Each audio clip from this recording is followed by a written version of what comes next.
গোটা দুনিয়াতে আল্লাহ পাক রব্বুল আলামিন বানানোর 50,000 বছর আগে একটা কলম বানাইলেন। কলমটাকে ডাক দিয়া বললেন, কলম তুমি লেখো। আল্লাহ পাকের আদেশে কলম লেখা শুরু করে দিলেন। আসমানের কথাও কলম লিখলো, জমিনের কথাও কলম লিখলো, পাহাড়ের কথা কলম লিখলো, গোটা দুনিয়ার কথা কলম লিখলো। আজকের মাহফিলের কথাও কলম লিখেছে। কারা কারা বসবেন, কে আসবে, কে আলোচনা করবে, সমস্ত নিজামুল আওকাত আল্লাহ পাক কলম দিয়ে সুন্দর করে লিপিবদ্ধ করে কলমকে সিলমোহর লাগায় দেয়। কিয়ামত পর্যন্ত কলম আর লিখবেও না, কাটবেও না। আমার আল্লাহ ডাক দিয়া বলেন, আল কলম, কলমের কসম, ওমা ইয়াসতুরুন, কলম যা যা লিখলো তার কসম। অর্থাৎ আসমানের কথা লিখলো, আসমানের কসম, জমিনের কথা লিখলো, জমিনের কসম, পাহাড়ের কথা লিখলো, পাহাড়ের কসম, ইনসানের কথা লিখলো, ইনসানের কসম, জিন্নাতের কথা লিখলো, জিন্নাতের কসম। অথচ আল্লাহ পাক এক একটা আয়াতে এক একটা জিনিসের কসম খাইলেন। কখনো বলেন ওয়াশ-শামসি ওয়া দুহাহা ওয়াল কমারি ইযা তালাহা ওয়ান নাহারি ইযা জাল্লাহা ওয়াল লাইলি ইযা ইয়াগশাহা ওয়াস সামাই ওয়া মা বানাহা ওয়াল আরদি ওয়া মা তুহাহা ওয়া নাফসিন ওয়া মা সাওয়াহা। এক এক সময় এক একটা জিনিসের কসম খায়। কখনো বলেন ওয়াল আদিয়াতি দাবহা ফাল মুরিয়াতি কদহা। কখনো বলেন ইদা আল্লাহ পাক কখনো ডাক দিয়া বলেন ওয়াল আদিয়াতি দাবহা, কখনো বলেন ওয়াদ-দুহা ওয়াল লাইলি ইযা সাজা। আল্লাহ পাক এক একটা জিনিসের এক একটা কসম আল্লাহ পাক সময়ে সময়ে খাইলেন। এই জায়গাটায় এসে একসঙ্গে গোটা বিশ্বের কসম খান কেন? বলে আমার পয়গম্বরকে গোটা দুনিয়ার কাফের বেঈমানরা পাগল বলে। তাদের জবাব দেওয়ার জন্য আমি গোটা দুনিয়ার কসম খেয়ে বললাম, আমার নবীকে যারা পাগল বলে তারা পাগল, তাদের বাপদাদা 14 গোষ্ঠী পাগল, আমার নবী কোনোদিন পাগল না। আল্লাহ পাক ডাক দিয়া বলেন, মা আনতা বিনিআমাতি রাব্বিকা বিমাজনুন। এ পয়গম্বর, আপনি আপনার রবের দয়ায় পাগল না। আপনাকে যারা বলে তারা কি? কথা কোন, যারা পাগল বলে তারা কি? গোটা দুনিয়া দেখবে। আল্লাহ বলেন ফাসাতুবসিরু ওয়া ইউবসিরুন বিআইয়িকুমুল মাফতুন। হে নবী, জমিনের মধ্যে যারা আপনাকে পাগল বলে গোটা বিশ্ববাসী দেখবে, গোটা দুনিয়া দেখবে। অতীতে যারা পাগল বলেছে এই গোটা দুনিয়া সাক্ষী। এদের পাগল, এদের বাপদাদরা পাগল, এদের 14 গোষ্ঠী পাগল। এই দুনিয়ার মধ্যে বলেন তো, আবু জাহেল পাগল বলল, উতবা পাগল বলল, সাইবা পাগল বলল, একটারও কোনো নাম নিশানা আছে নাকি? আবু জাহেলের নামে কেউ আছে এখানে? দাদার নাম আছে কারো? নাই। তার নামটা আবু জাহেল ছিল না, আবুল হেকাম ছিল। ওখান থেকে আবু জাহেল হয়ে গেছে। এই মুসলমান এই এত বছর পর্যন্ত 1450 বছর, এই 1450 বছরে একটা মানুষও পাবেন না যার নাম আবু জাহেল, অথবা যার দাদার নাম আবু জাহেল, বাবার নাম আবু জাহেল। কিন্তু এত বছরেও চতুর্দিকে মুসলমানের দিকে তাকায় দেখেন, সবার নামের শুরুতে মোহাম্মদ আছে না নাই? নবী করিম শুধু বলেন নাই, নবী বলেন তোমাদের কারো ঘরে যদি মোহাম্মদ থাকে, মোহাম্মদ 1 জন 2 জন 3 জন যদি থাকে, এই নামে কোন সন্তান ঘরের মধ্যে থাকবে তো এই ঘরে বরকত। সুবহানাল্লাহ। কয় না? মোহাম্মদ নামে যদি ঘরের মধ্যে কোনো সন্তান থাকে ওই ঘরে কি হবে? মোহাম্মদ নামের বরকত। এ মুসলমান, প্রত্যেকটা মুসলমানের নামের শুরুতে মোহাম্মদ আছে। মোহাম্মদ অমুক, মোহাম্মদ তমুক। আমার নামের শুরুতে মোহাম্মদ না থাকলেও নামের শেষে আহমদ আছে। আল্লাহ পাক বলেন মিন বা'দি ইসমুহু আহমদ। আল্লাহর নবীর নাম মোহাম্মদ, আহমদ। মুসলমান হলে 2টা নামের একটা নাম সঙ্গে থাকে না? থাকে না? এ ভাইরা আমার, আর আবু জাহেলের দিকে তাকায় দেখেন, নাম নিশানা তো নাই, বাসা বাড়িও নাই। যেখানে বাসা ছিল ওই জায়গাটা এখন হাজী সাহেবদের টয়লেট হয়ে গেছে। হাজী সাহেবরা যায় যে আগে খুঁজে কোন জায়গায় আবু জাহেলের বাসা একটু নিকৈশা করা যায়। আমি 2 বছর আগে একবার তাওয়াফ করে বের হইতেছিলাম, এক মুরব্বী আমার দেখে কয়, বাজান আবু জাহেলের বাসা কোনটা? আমি কই কাকা, আবু জাহেলের বাসা খুঁজেন, চাপ লাগছে নাকি? কয় বাবারে, বহুত কষ্ট করে চাপায় রাখছি, ওর বাসায় ছাড়বো আজকে নিয়ত এটা। আমি তাহলে দৌড়াম তাড়াতাড়ি।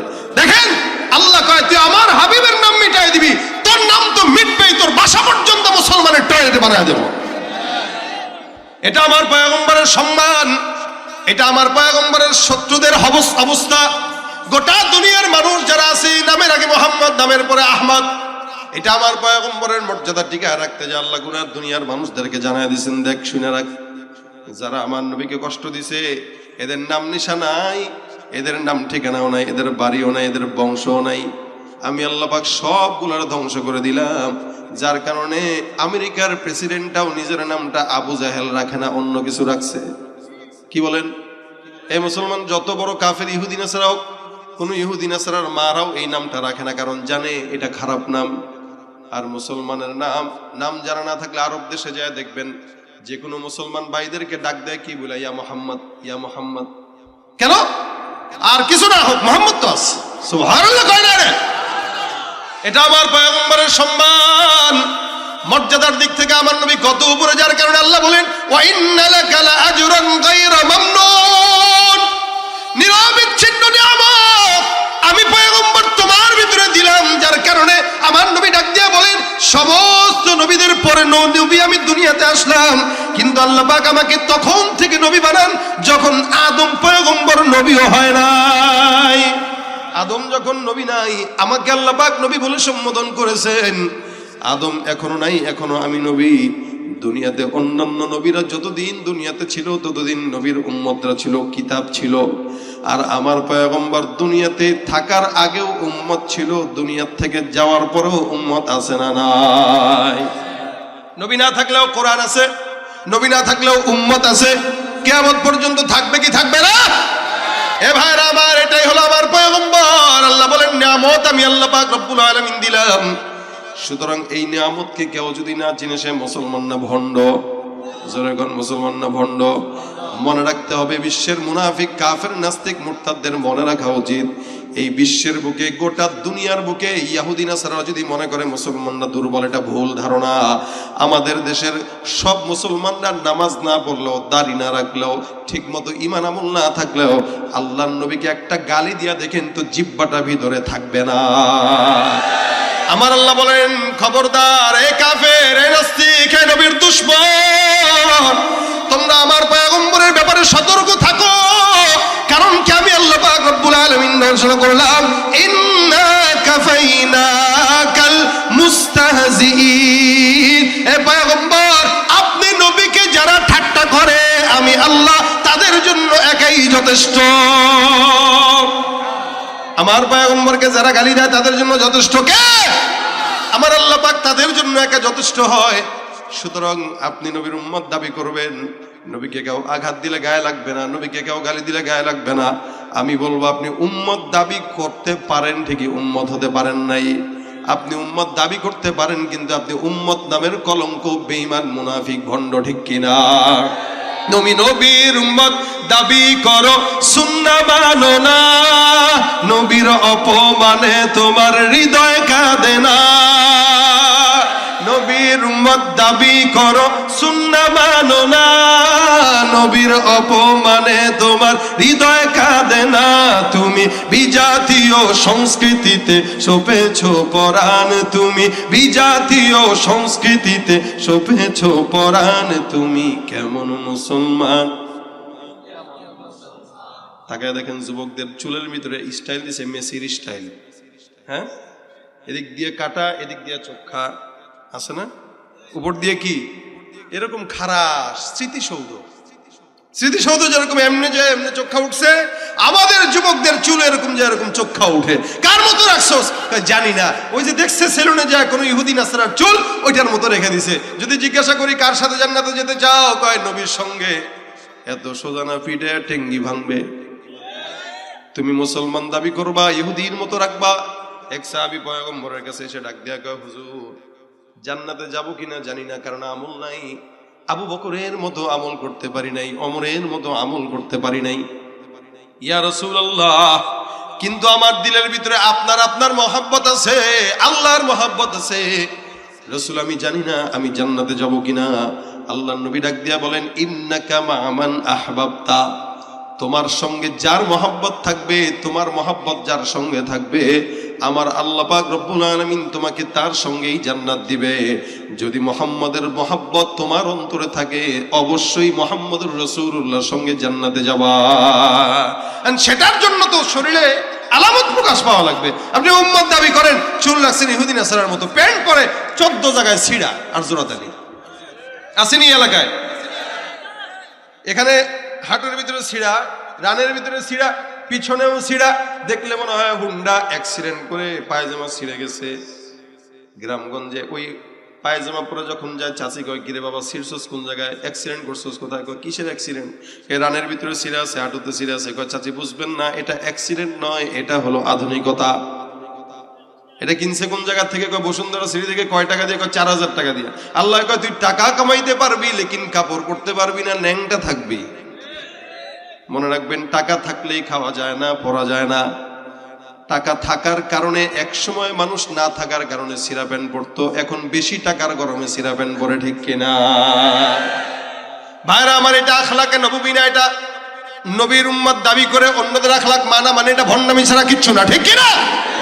এ ভাইরা আমার, আখলাকে নববী কি? রাসূলের চরিত্র আখলাক হলো 3 প্রকার। 1 নম্বর খুলুকে হাসান, 2 নম্বর খুলুকে কারীম, 3 নম্বর খুলুকে আযীম। এই ফলাবান, এই তোমাদের চুল এরকম, তোমরা আবার উঠতেছো, হ্যাঁ? বুঝছে না? দেখছেন নি চুলের ডিজাইন কিসে গেল? পোলাপান মানুষ বুঝে তো না, আসলে বুঝেনি এরা। এদের যে কেন রাখছো সে নিজেই জানে না। একটু ভাই বলেন তো, যারা এভাবে চুল রাখে, আয়নার সামনে দাঁড়া করা যদি জিজ্ঞাসা করেন তোরে কেমন লাগে ভাই, সত্যি করে বলেন। ভদ্র মানুষ এলে বলবে তোরে টাউট বাটপারের মতো লাগে। এটা ভদ্র মানুষের জবাব।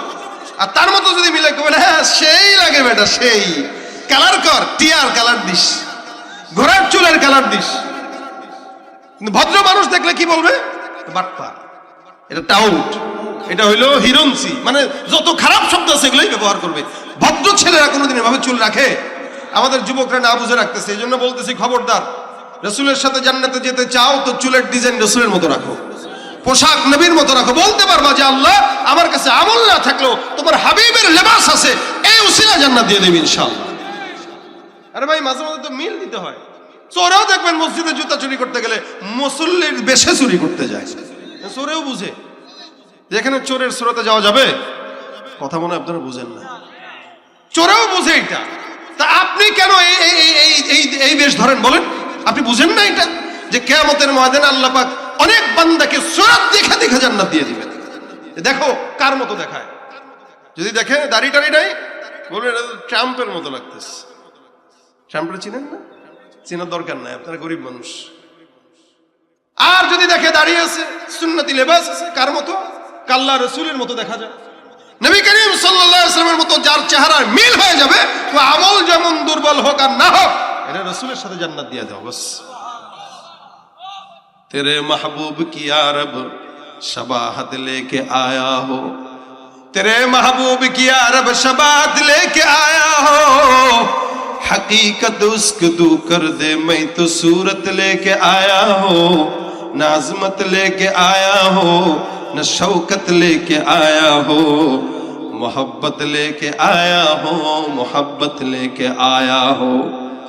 মালিকের কাছে ডাক দিয়া বলতে পারবেন, আল্লাহ আমার কাছে আমার পয়গম্বরের আখলাক নাই, আমার কাছে আমল নাই, আমার কাছে নামাজ নাই, রোজা নাই, সুন্নাত নাই, কিন্তু পয়গম্বরের সুরতের মতো কিছু সুরত ধরার চেষ্টা করছি।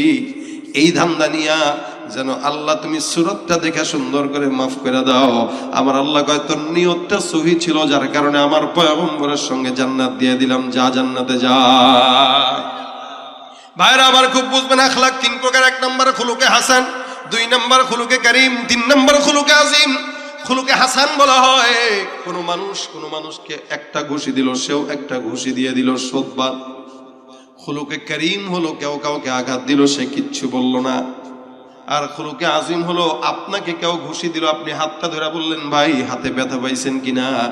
আমার আল্লাহ ডাক দিয়া বলে এই সর্বশেষ আখলাকটা এই পয়গম্বর মুহাম্মদুর রাসূলুল্লাহ সাল্লাল্লাহু আলাইহি সাল্লামকে দিলাম। সুবহানাল্লাহ। কত চমৎকার আখলাক হইলে যে নবীকে আঘাত দেয়, নবী কিছু বলে না। জিবরাইল ডাক দিয়ে বলেন ইয়া রাসূলুল্লাহ, এই বেঈমানের দলগুলো আপনাকে বারবার গালি দেয়, আঘাত দেয়, পায়ের জুতার সঙ্গে তলা মিলে গেছে রক্তাক্ত। নবী আপনি একবারের জন্য বলেন এদেরকে পাহাড় উপর থেকে ফেলে দিয়ে ধ্বংস করে দিব, পাহাড়টাকেও ধ্বংস করে দিব, এলাকাকেও ধ্বংস করে দিব। আমার পয়গম্বর যদি বলতেন জিবরাইল ফালাও, এই পর্যন্ত 2024 সালে মুসলমান এখন থাকতো না। কিন্তু নবী আমার ডাক দিয়া বলে জিবরাইল আমার আল্লাহকে বইল, আমার আল্লাহ পাক যেন এদেরকে একবারে ধ্বংস করে না দেয়। আজকে যারা আমি নবীকে না বুঝে গালি দেয়, এরাই এক সময় আমি নবীর জন্য জীবন দিতে তৈয়ার হয়ে যাবে। বলেন তো 2024 সালে রাসূলের বিদায়ের 1450 বছর পরে আপনার সামনে আমার সামনে কেউ যদি এক বিন্দু পরিমাণ নবীকে আঘাত দিয়ে কথা বলে, বসে থাকবো না লড়াই করব? জীবন যদি দেওয়া লাগে একবার কেন 1 কোটি বার জীবন দিতে রাসূলের জন্য কারা কারা তৈয়ার, দুহাত তুলে দেখায় দাও। বিশ্ব নবীর অপমানে যদি না কাঁদে তোমার মন, মুসলিম নয় মুনাফিক তুমি নবীজির দুশমন। নবীর প্রেমে জীবন দেবে কে আছো নওজোয়ান, তাকবীর তুলে সিংহ শাবক হও তুমি আগুয়ান। তোমার বুকে ইমানের বল, জবানে আল কোরআন, ভয় কাঁপে কাপুরুষ সব আর নরাধম শয়তান। জীবনের চেয়ে বুকে আছে বেশি নবীজির সম্মান, কেমনে তুমি থাকবে বসে হলে তার অপমান। তুমি সাচ্চা মুসলমান, ইমান তোমার ধন, নবীর প্রেমে জাগ্রত তুমি নির্ভীক পালোয়ান।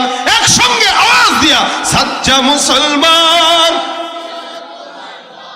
নবীর প্রেমে জাগ্রত তুমি নির্ভীক পালোয়ান। শ্রেষ্ঠ নবীর ব্যঙ্গ করে পাপিষ্ঠ আর বদনসিব, আমরা তাদের ঘৃণা জানাই ধিক ধিকে ধিকে শতধিক। জাতিসংঘের কাজ কি তবে দর্শক হয়ে থাকবে চুপ, সাম্প্রদায়িক সম্প্রীতি আজ যাচ্ছে ভেঙে পাচ্ছে লোক। আজকে যারা কুলাঙ্গারের পক্ষপাতী করছো সব, তোমরা কেহ ছাড় পাবে না, শক্ত ধরা পড়বে ঠিক। বয়কট হবে, ধিকৃত হবে বিশ্ব জুড়ে, নিন্দা কুড়াবে জাগলে মুসলমান, জাগলে মুসলমান, সাচ্চা মুসলমান। নবীর প্রেমে জাগ্রত তুমি নির্ভীক পালোয়ান, তুমি সাচ্চা মুসলমান, ইমান তোমার ধন, নবীর প্রেমে জাগ্রত তুমি নির্ভীক পালোয়ান। নিষ্ঠ উদার দয়ার আধার রহমাতুল লিল আলামিন, তার অপমান করছে যারা দুষ্ট ইতর অশালীন। তার পরশের ছোঁয়া পেল ইউরোপ থেকে সুদূর চীন, তার শানে কেউ বললে কথা মানবে না তা এই জমিন। কেউ কখনো কোথাও যদি সাহস দেখায় ফের এমন, মুসলিম জাতি সংঘ গড়ে জবাব দিবে বীর মুমিন।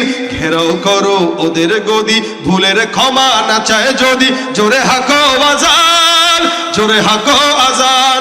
তুমি সাচ্চা মুসলমান, ইমান তোমার, নবীর প্রেমে জাগ্রত তুমি নির্ভীক পালোয়ান। তুমি সাচ্চা মুসলমান, ইমান, নবীর প্রেমে জাগ্রত তুমি নির্ভীক পালোয়ান। লিল্লাহে তাকবীর।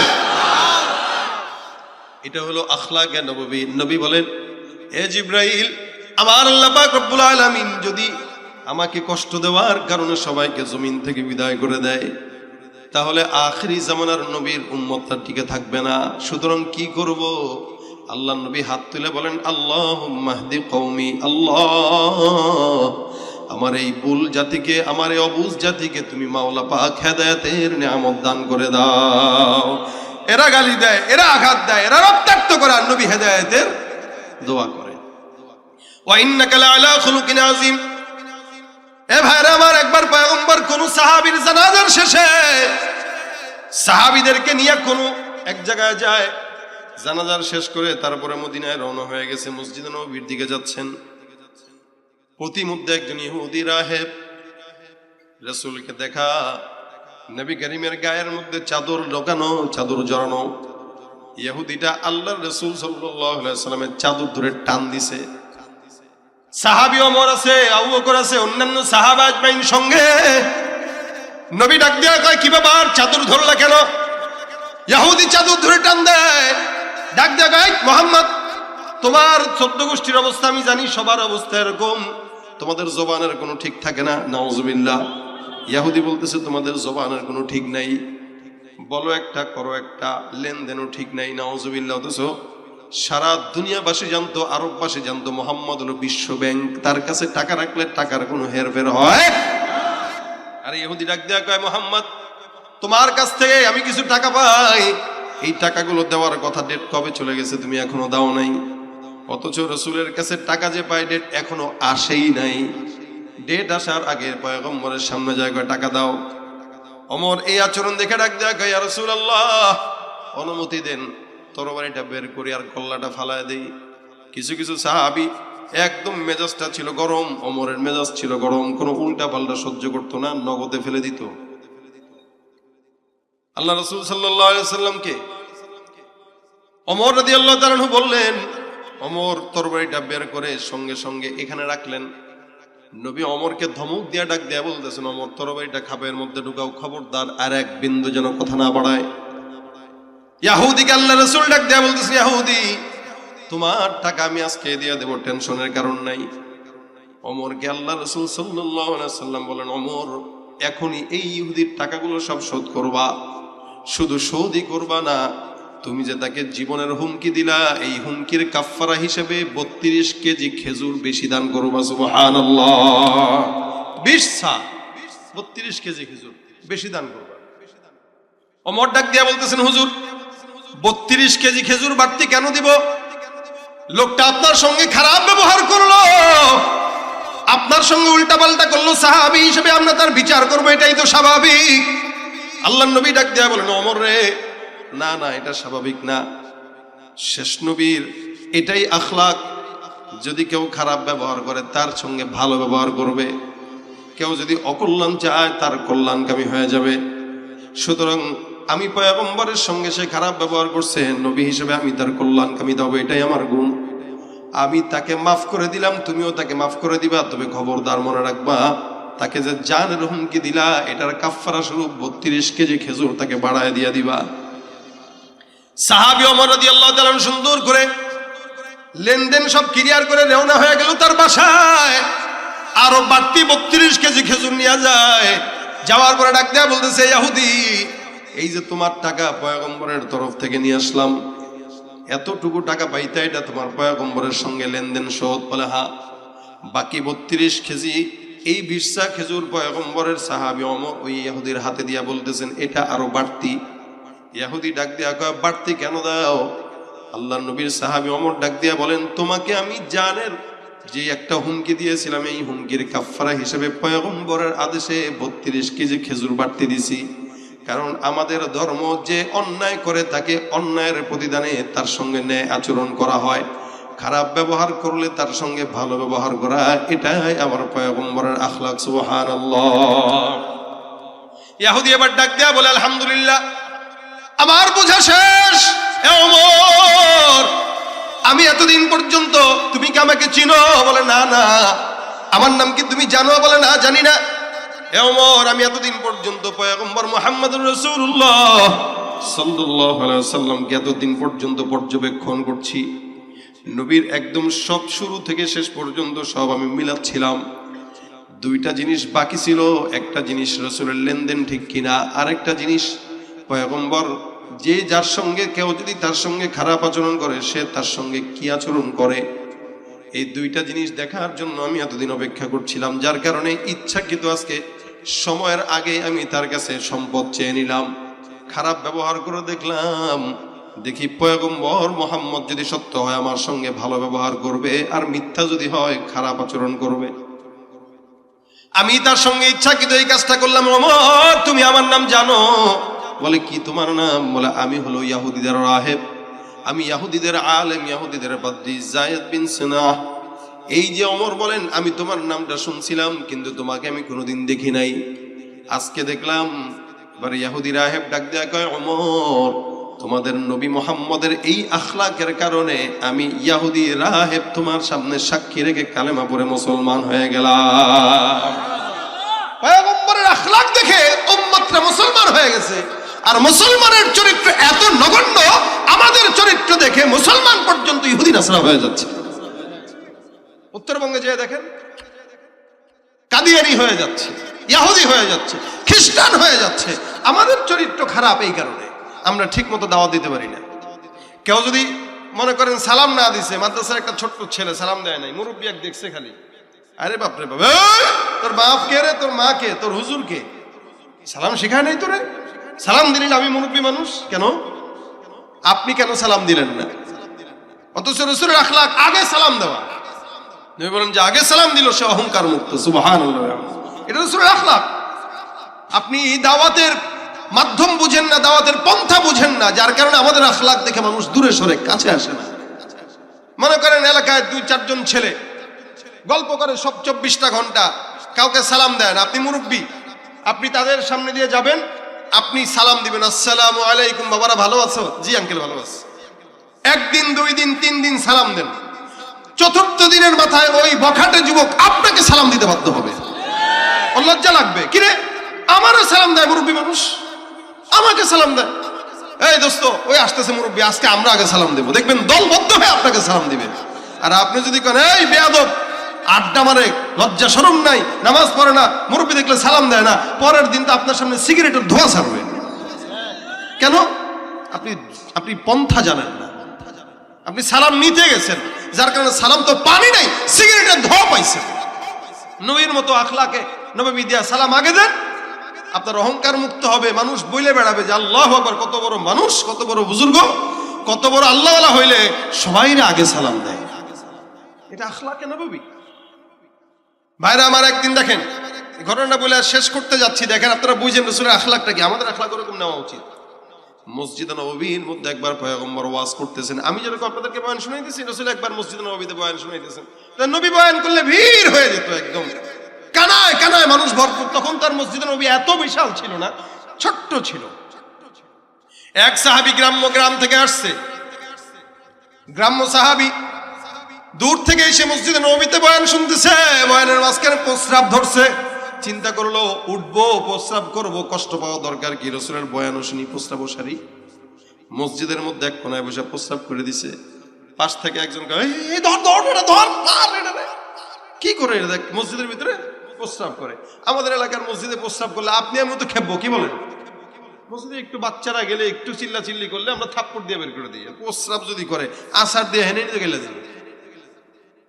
রাসূল ডাক দিয়া বলেন, খবরদার, থাক থাক থাক, প্রস্রাব শুরু করে দিছে, করতে দাও। হুজুর মসজিদ, আমি তো বুঝি নাকি? রাসূল বুঝে না?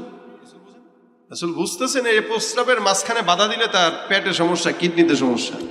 এই জন্য তাবিবে উম্মত, উম্মতের ডাক্তার হচ্ছেন আমাদের মুহাম্মদুর রাসূলুল্লাহ সাল্লাল্লাহু আলাইহি ওয়াসাল্লাম, উম্মতের ডাক্তার। নবী বললেন, সুন্দর করে তাকে ডাক দাও, প্রস্রাব শেষ হইলে আমার কাছে নিয়ে আসো। ইস্তেঞ্জা শেষ হওয়ার পর পয়গম্বরের সামনে হাজির করা হয়। আল্লাহর নবী ডাক দিয়া কয়, সাহাবায়ে কেরাম তাকে সুন্দর করে মাথায় হাত দিয়া বুঝায় দাও। বুঝছে না, এই কারণে এটা করছে, যদি বুঝতো তাহলে করতো না। আর একটা কাজ করো, মসজিদে যে জায়গায় ইস্তেঞ্জা করছে পানি ঢেলে দাও, মসজিদে পবিত্র হোক, সেও বুঝে যাক। নবী মাথার মধ্যে হাত বুলায় বুলায় বলতেছেন, সাহাবী খবরদার, মসজিদ আল্লাহর ঘর, পবিত্র। আহাব্বুল বিলাদি ইলাল্লাহি মাসাজিদুহা, আল্লাহর জমিনের মধ্যে সবচাইতে পছন্দের জায়গা হলো কি? জোরে বলেন কি? মসজিদ। এখানে কেউ ঢুকলে সে সম্পূর্ণ নিরাপদ। আল্লাহ পাক মসজিদকে সিজদার জায়গা বানাইছেন, মসজিদকে আল্লাহ পাক আল্লাহর সঙ্গে তাআল্লুক করার জায়গা বানাইছেন। এখানে কেউ বেশি বেশি ঢুকবে তো আল্লাহর নিকটবর্তী হবে। সুবহানাল্লাহ। খবরদার, তাকে বুঝায় দাও, মারামারি দরকার নাই, চিল্লাচিল্লির দরকার নাই, একে সুন্দর করে বুঝতে দাও। সাহাবীকে বুঝায় দাও, পানিও ঢেলে দাও। পানি ঢেলে দেয় রাসূল, সাহাবীকে বুঝায় দেয়। সাহাবী নবী করিম সাল্লাল্লাহু আলাইহি ওয়াসাল্লামের বুঝ পাওয়ার পরে দেখেন, বুঝেন, মোনাজাতে হাত তুলছে। আমরা কেউ কিছু বললে দোয়া করি না, জাযাকাল্লাহ খায়ের, অথবা আমরা আধুনিক যারা আমরা কি বলি, থ্যাংক ইউ থ্যাংক ইউ। হ্যাঁ, আর নবীর সাহাবীদের আওয়াজ ছিল জাযাকাল্লাহু খায়রান, এটা উত্তম দোয়া। আমরা বলি ধন্যবাদ, থ্যাংক ইউ, এগুলো বাদ দিবেন ভাষা। সাহাবী হাতটা তুলে ফেলছেন ডাইরেক্ট, গ্রাম্য সাহাবী, বুঝে বুঝে না, হাত তুলে বলতেছেন, আল্লাহুম্মা রহমনি ওয়ারহাম মুহাম্মাদ ওয়া লা তারহাম মা'না আহাদা। আয় আল্লাহ, আমার রহমত দাও, মুহাম্মদকে রহমত দাও, আর কাউরে রহমত দিও না। সাহাবায়ে পাশ থেকে ডাক দেয়, ইয়া রাসূলুল্লাহ, এটা কেমন দোয়া করলো? এখানে মসজিদে কতগুলা মানুষ বসা, এ শুধু আপনার জন্য তার জন্য দোয়া করে, আমগোর জন্য দোয়া করে নাই। 1 নম্বরে ভুল করছে, মসজিদে প্রস্রাব করছে। 2 নম্বরে ভুল, আমাদের জন্য দোয়া করে না। রাসূল বলেন, কি ব্যাপার, দোয়া আবার করো। সাহাবী আবার ডাক দেয়া কয়, আল্লাহুম্মা রহমনি ওয়ারহাম মুহাম্মাদা ওয়ালা তারহাম মানা আহাদা। আল্লাহ আমারে রহমত করো আর এদেরকে রহমত, নবীকে রহমত করো, এছাড়া যতগুলো আছে একটারেও রহমত করো না। সাহাবীরা আরো খেপে গেছে, হুজুর এ অন্যায় করলো, এরা চাইলে মারতে পারতাম, কিছু বললাম না, বকা দিতে পারতাম, দিলাম না। দোয়া করলো যে উল্টা পাল্টা দোয়া। রাসূল কয়, এই তুমি এই দোয়া কেন করো?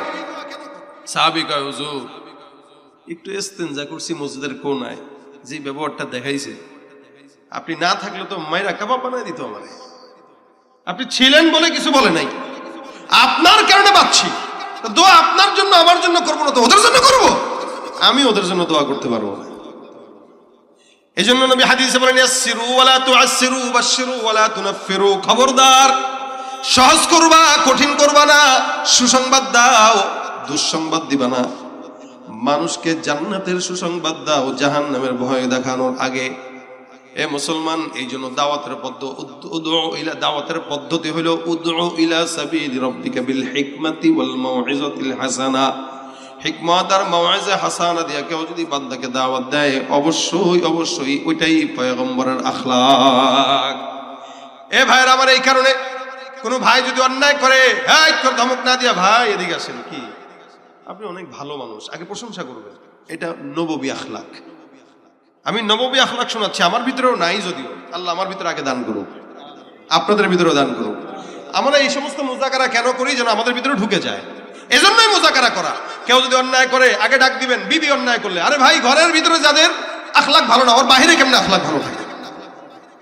ঘরের বিবির ক্ষেত্রেই বলি, বিবি যদি অন্যায় করে, বিবি যদি আপনার সঙ্গে কোনো অপরাধ করে, বিবির কোনো একটা ভুল আপনার চোখে ধরা পড়ছে, আগে বিবিকে ডাকবেন, ডেকে আদর করবেন, মাথায় হাত বুলাবেন, সে যত গুনাহ আছে সেগুলো বর্ণনা করবেন, সুন্দর করে বলবেন, বিবি তোমার এই এই এই সব কাজ আমার ভালো লাগে, তুমি আমার সন্তানদেরকে পালো, আমার জামা কাপড় ধুয়ে দাও, আমার রান্নাবাড়ি করে দাও, আমার নিয়ে সারাদিন ভাবো, এত এত ভালো গুণ তোমার, কি এত ভালো গুণের ভিতরে এই খারাপ গুণটা না আমার কাছে ভালো লাগে নাই।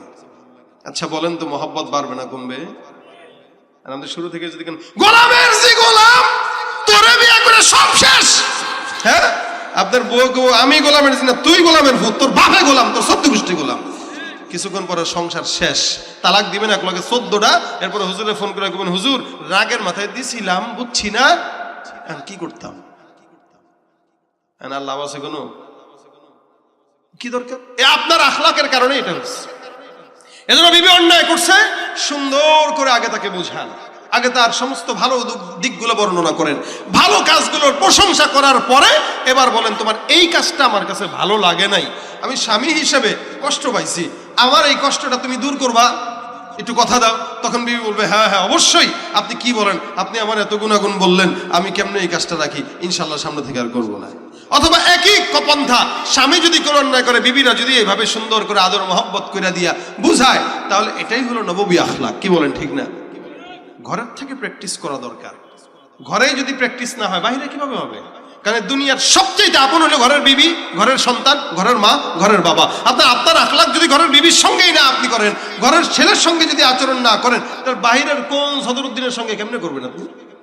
এখানে আখলাকটা শুরু হয় ঘর থেকে, শেষ হয় বাইরে। যে যার ঘরের আচরণ ঠিক, তার বাইরের আচরণ ঠিক।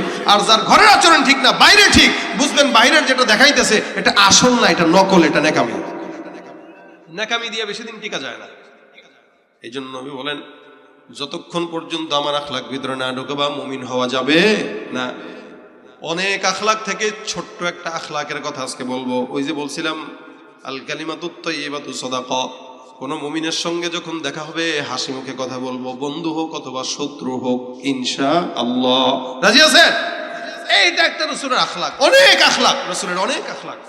সমস্ত আখলাকের ভিতরে ছোট্ট একটা আখলাক যদি আমরা ফলো করি, কি আজকে থেকে নিয়ত করব, কারোর সঙ্গে দেখা হইলে ভাব ধরে না থাকে, ঠিক আছে এমনি দরকার নাই ভাই, আপনি কি হয়ে গেছেন কচু, কি হয়ে গেছি আমি কচু। আমার পরিচয় শুনবেন, হাসান বসরি রাহমাতুল্লাহ আলাইহি বলেন, আউয়ালুকা নুতফাতুন মাজরা ওয়া আখিরুকা জিফাতুন কাযরা ওয়া বাইনা যালিকা তাহমিলুল আযরা। তোমার পরিচয় হলো শুরুটাও নাপাক, শেষটাও নাপাক, মাঝখানের জিন্দেগিতে পেটের ভিতরে যেটা নিয়ে ঘুরো ওইটা হলো বাথরুম পায়খানা, ওইটাও নাপাক। কিসের অহংকার দেখাও? তোমার তো অহংকার দেখানোর কথা না, তুমি নাপাক নিয়ে ঘুরো। নাপাক নিয়ে জন্ম, নাপাক নিয়ে মৃত্যু। বড় অহংকার দেখাও, শরীর কাটলেও বের হয় নাপাক। শরীরে যতদিন গোস্ত মাংস ভালো আছে, দেখতে সুন্দর, ততক্ষণ দাম। গোস্ত মাংস শুকাইলে আইসে রে গাঞ্জটি, কি বলেন? তাহলে তোমার শরীর স্বাস্থ্য সারলেও কমলেও তোমার কোনো দাম নাই, তাহলে তুমি কি নিয়ে অহংকার দেখাও? এই জন্য আখলাক, মানুষ মারা যাওয়ার পরেও যেটা বেঁচে থাকে সেটা হলো আখলাক। এই যে আজকেও আসরের পরে জানাজা দিয়ে আসলাম, আমাদের ইসলামী অঙ্গনে অসংখ্য গানের গীতিকার, অসংখ্য বাড়িওয়ালা, নাই রে বাড়ি নাই রে দুনিয়াতে, চমৎকার গজল, এরকম অসংখ্য গজল লিখছেন, অসংখ্য গান লিখছেন, সব কবরের গান। এই আল্লাহর বান্দা 3 বার স্ট্রোক করে গত রাত্রে মাহফিল শেষ করে তাকে হাসপাতালে দেখতে গেলাম। আজকে সকালে ঘুম থেকে জেগে উঠে সংবাদ, ফোনই পাইলাম যে ইন্তেকাল করছে।